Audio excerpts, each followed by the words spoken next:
Sumuko si Senator Juan Ponce Enrile matapos ilabas ng Sandigan Bayan ang arrest warrant para sa mga kasong plunder at graft kaugnay ng pork barrel scam. Matapos sumailalim sa booking process, dinala siya sa PNP General Hospital kung saan siya pansamantalang i-confine hanggat hindi pa nakapaglalabas ng commitment order ang Sandigan Bayan. Batay ito sa rekomendasyon ng doktor ng PNP. Bukod kasi sa mataas ang blood pressure ni Enrile, abnormal din daw ang tunog ng kanyang puso. Live mula sa Camp Crame, may report si Rafi Tima. Rafi?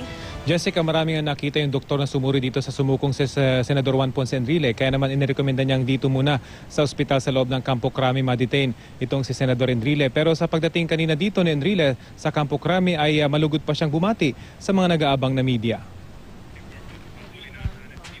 Sakay ng puting SUV, isang kalmado at kumakaway na Senador Juan Ponce Enrile ang dumating sa Camp Crame bago mag-alas 5:30 kaninang hapon.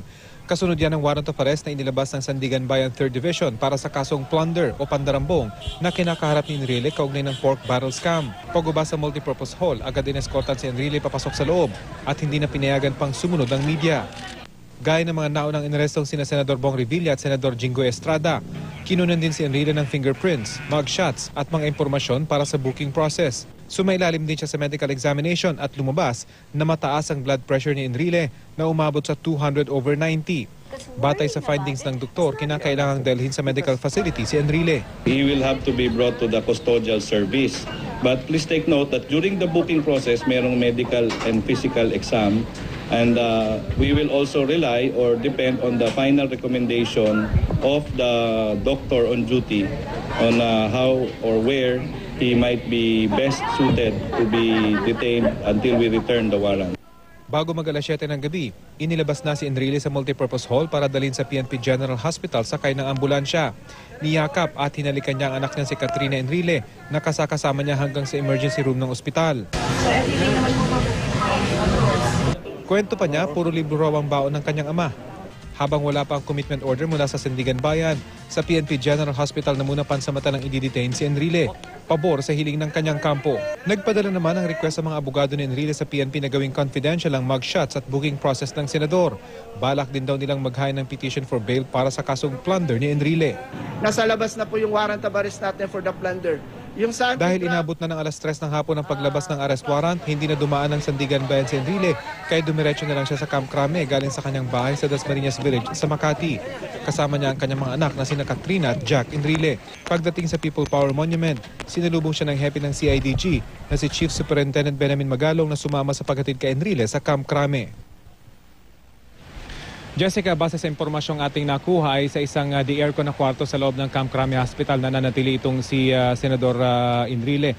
At nakausap din natin yung abogado ni Enrile kanina at sabi niya bukas ay dapat ay may nakatakdang operasyon si Enrile sa kanyang mata pero tila hindi na nga ito matutuloy dahil nakadetain na nga itong si Enrile dito sa Campo Crame. Ayon naman sa ilang staff na ating nakausap kanina ay may daladalang mga gamot sa isang sasakyan sa convoy itong si Enrile. Naroon din yung kanyang mga damit at mga pagkain na dala niya sa kanyang pagsuko. Jessica? Natatandaan ko nga, ipinakita na ng PNP dati pa yung itsura ng magiging posibleng kwarto ni Senator Enrile dyan sa PNP General Hospital. Rafi? Yes, Jessica, isa itong pribado at merong aircon. Ilan lang ito sa mga may aircon na kwarto dito sa may Campo Crame. Dahil sa kondisyon nga nitong si Senador Enrile na maselan, kapag mainit ay po pwedeng makaapekto dito sa kanyang kondisyon, lalo pat may murmuring nga siyang nakita or narinig nung doktor na sumuri sa kanya. So talagang hindi raw ideal yung kanyang kondisyon nitong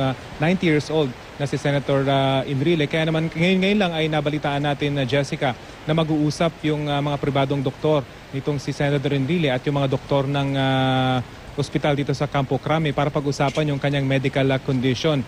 At dahil nga kapag hindi matutugunan ng Camp Crame Hospital yung kanyang pangangailangan medikal, ay posibleng humiling yung kampo nitong si Senator Enrile na mailagay siya sa isang mas malaking ospital na mas may kakayahan na i-deal yung ganitong kondisyon ng Senador. So, Jessica? Sinasabi mo, Rafi, posible pang ilipat siya from the hospital ng Camp Crame? Pwede siyang madala sa iba pang ospital? Sa ngayon, Jessica, ay mag-uusap daw muna itong mga doktor nitong si Senator Enrile at yung mga doktor ng PNP Hospital. Pero lahat pa nga yan, yung kahilingan yan, Jessica, ay magdidepende pa rin of course sa Sandigan Bayan dahil we have to remember hanggang ngayon ay wala pang commitment order itong Sandigan Bayan kung saan talaga madidetain itong si Senator Enrile. Pansamantala lamang daw yung pagkakadetain ni Senator Enrile dito sa Camp Crame Hospital dahil nga sa kanyang kondisyon, Jessica. Yun bang kanyang mataas na blood pressure, kanina lang ba yun, Rafi, or is he suffering from an ailment na talagang mataas yung kanyang blood pressure? Lagi? Yun yung